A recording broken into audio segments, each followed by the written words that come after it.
Welcome back to Sunrise Daily. We're going to take off today with, we see your comments just making the rounds about this. They were actually amending the Constitution when that matter popped up about, in fact, what was being argued was marriage to children, and then the controversy now moved on, and then they said, that part of the law did not actually talk about marrying underage girls out, and so the matter just keeps going back and forth and it won't go away. So we'll touch on it this morning, and we're joined now by Michael Adile, who is a public affairs analyst. Good morning, and thank you for coming on today. Good morning. Well, you followed this debate and the arguments. You heard the perspective of the Senate while that amendment went through. You heard perhaps the comments of the Senate president as well, and above all, what Nigerians are saying about this matter. What do you think you make of all of these arguments going back and forth? Of course, from the perspective of the law as well, possibly.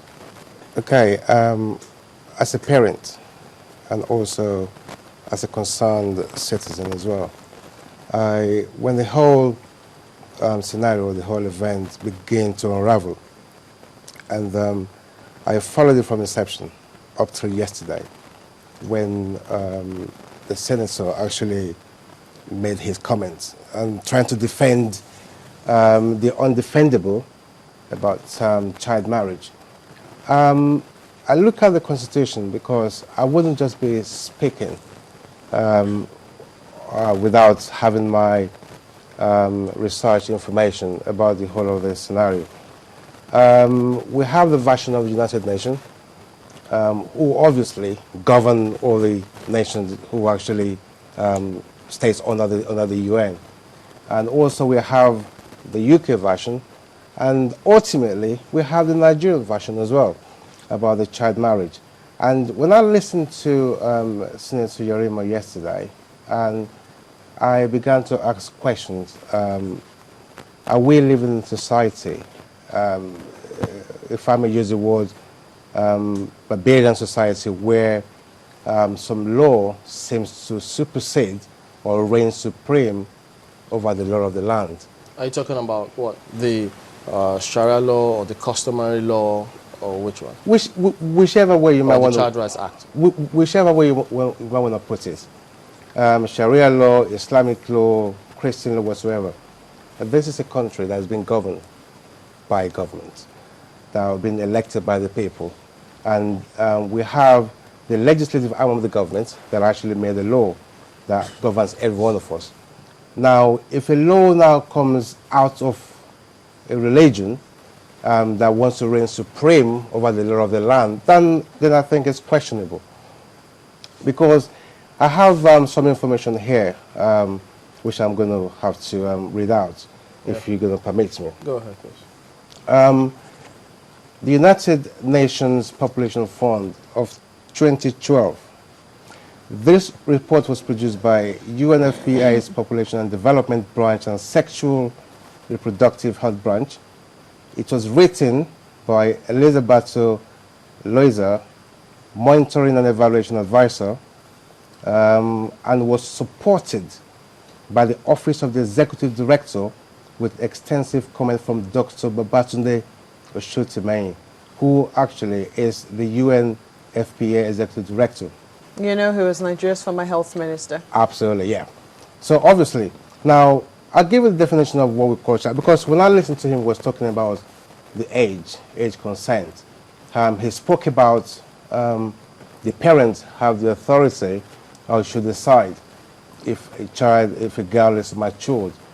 I mean, a parent cannot ultimately decide, but they can give consent. Now, the law states, or according to the UN, a child marriage is a human rights abuse. It constitutes a grave threat to young girls' lives, health, and future prospects. Marriage for girls can lead to complications related to pregnancy and childbirth in developing countries. These are the main cause of death among 15 to 19 years old. Girls who are married are also exposed to sexual transmitted infection, including HIV. Now, if I want to make this brief, looking down here, the United Nations Convention on Consent to Marriage minimum age for marriage, and registration on marriage, November 7, 1962. That's the UNTS, Article 231. Now, forced and early marriage deprived women and young girls of the discrimination against women. Now, the CEDAW 1979, Article 12 of the International Covenant on Economic, Social and Cultural Rights 1976, and the Convention on the Right of the Child, CRC 1989. These treaties, as provided by Section 12 of the 1999 Constitution, are not directly applicable in Nigeria until they are domesticated by National Assembly and in some cases by the states. Until they are domesticated. By the states, right? So that's the clause. That's the clause in there. So now, does that mean, if we could take it from there, yeah, if they are not domesticated, yeah, can we be held bound by it? We can be, because we signed a treaty in it. Even if it's not domesticated? Why? The question will now be, why is it not being domesticated when you've actually signed into it? Okay, part of the other questions that will arise in this is the actions that, Nigerians are talking about, can it be deemed illegal? And legal under which law? You see, especially from the perspective that he stated it. Because he says, listen, if I marry under Sharia law, or if I marry under customary law, and I go with the stipulations of that customary law, the English law does not apply in my circumstance. As a concerned citizen, I think I can actually take the National Assembly of the country to the UN based on my legal right to do so. Why? What would you be seeking? Because I'll be seeking that we've actually consented to this law to guide child marriage, and it's not been domesticated in the country, which is wrong. All right, so if you go to court based on that, and maybe to the UN, to UN based on that, and then I say, look, I'm within my rights as well, because what I've done is not illegal, because I'm obeying the law with which I signed up to. How would that fare? We have an option as a country either to opt out or to stay in there, and obviously be bound by the law that we've actually signed treaties to, which is under the UN. The UN is a body that actually regulates all the countries that actually been bound by the treaty that they signed to. Okay, well, first of all, let's also say that this Section 29 that they're talking about, actually, I mean, we've heard other senators talk about it, that it does not have anything to do with marrying underage children out. Okay. It just has to do with your renunciation of citizenship. And then I think before he reacts to that, it is so difficult for anyone to really pick anything from what the senator is saying, because if you look at that interview, I think the senator actually was trying to bamboozle everyone, because when you talk about Surah Al-Ma'idah, it takes someone who understands the Quran. Surah Al-Ma'idah, chapter 4 he just quoted, has nothing to do with that. The same way this section so that is what, that's it. Nothing to do with child marriage. So I'm hoping that the senator is watching. When we talk about Surah Al-Ma'idah, that's Quran 5:4, he quoted, has nothing to do with it. It has something entirely different, asking the Prophet of Islam, peace be upon him, telling him what is lawful for him, and nothing about marriage was mentioned.